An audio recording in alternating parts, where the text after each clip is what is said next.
தமிழகத்தில் சிறப்பு வாக்காளர் சீர்திருத்தத்திற்கு தடையில்லை என்று உச்சநீதிமன்றம் அறிவிப்பு வெளியிட்டிருக்கிறது. தமிழகத்தில் வாக்காளர் சிறப்பு தீவிர திருத்தத்திற்கு தடையில்லை என்று உச்சநீதிமன்றம் தெரிவித்திருக்கிறது. அந்த அண்மை செய்தியை பார்த்து வருகிறோம். தமிழகத்தில் எஸ்ஐஆருக்கு தடையில்லை என்று உச்சநீதிமன்றம் தெரிவித்திருக்கிறது. விவரங்களோடு இணைகிறார் இந்த செய்தியாளர் மதியழகன். வணக்கம். மேலும் விவரம். எஸ்ஐஆர் எனப்படும் சிறப்பு தீவிர வாக்காளர் பட்டியல் திருத்த நடவடிக்கைக்கு எதிராக திமுக, காங்கிரஸ், கம்யூனிஸ்ட் உள்ளிட்ட கட்சிகள் உச்சநீதிமன்றத்தில் மனுக்கள் தாக்கல் செய்திருந்தன. இந்த மனுக்கள் நீதிபதிகள் சூரியகாந்த், ஜாய்மல்யா பக்ஷி அமர்வில் விசாரணைக்கு வந்தது. அப்பொழுது திமுக சார்பாக மூத்த வழக்கறிஞர் கபில் சிபல் ஆஜராகி வாதங்களை முன்வைத்தார். எஸ்ஐஆர் நடத்தப்படும் காலம் என்பது தமிழ்நாட்டில் பருவமழை காலம். அப்பொழுது மிக அதிக மழைப்பொழிவு இருக்கும். அந்த சமயத்தில் எஸ்ஐஆர் நடவடிக்கை மேற்கொள்ள முடியாது. குறிப்பாக வருவாய்த்துறை அதிகாரிகள் மற்றும் பிற மாநில அதிகாரிகள் பருவமழை வெள்ளம் உள்ளிட்ட பணிகளுக்காக ஈடுபடுத்தப்படுவார்கள்.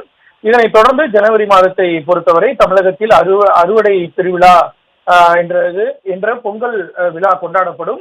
பொங்கல் பண்டிகை மிக விமர்சையாக தமிழ்நாட்டில் கொண்டாடப்படும். அப்படி இருக்கும் பொழுது அந்த சமயத்திலும் இந்த எஸ்ஐஆர் நடவடிக்கையை மேற்கொள்வது என்பது பல பிரச்சனைகள், சிக்கல்கள் ஏற்படும் என தெரிவித்தார். இவ்வாறான சூழ்நிலையில் மக்கள் முழுவதுமாக எஸ்ஐஆர் நடவடிக்கையில் பங்கேற்க முடியாத சூழல் ஏற்படும்.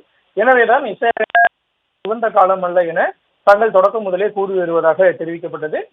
நீதிபதிகளை பொறுத்தவரை பல்வேறு விவகாரங்கள் இருந்தாலும் இது அனைத்துக்கும் தேர்தல் ஆணையம் உரிய விளக்கத்தை கொடுக்க வேண்டும். அதனை அவர்கள் கொடுப்பார்கள் என தெரிவித்தனர். இதனைத் தொடர்ந்து திமுக தரப்பில் பல இடங்களில் இணையதள சேவைகள் இல்லை, மலை கிராமம் போன்ற இணைய சேவை பிரச்சனைகள் உள்ளது. தற்பொழுது வாக்காளர் பட்டியல் திருத்தம் தொடங்கிவிட்ட நிலையில் ஒரு மாதத்தில் முடிக்க உள்ளனர். இது வாக்காளர்களுக்கு பெருத்த பாதிப்பை ஏற்படுத்தும் எனவும் லட்சக்கணக்கான விண்ணப்பங்கள் பதிவேற்றம் செய்ய வேண்டியுள்ளது. அதற்கு போதிய அவகாசம் இல்லை.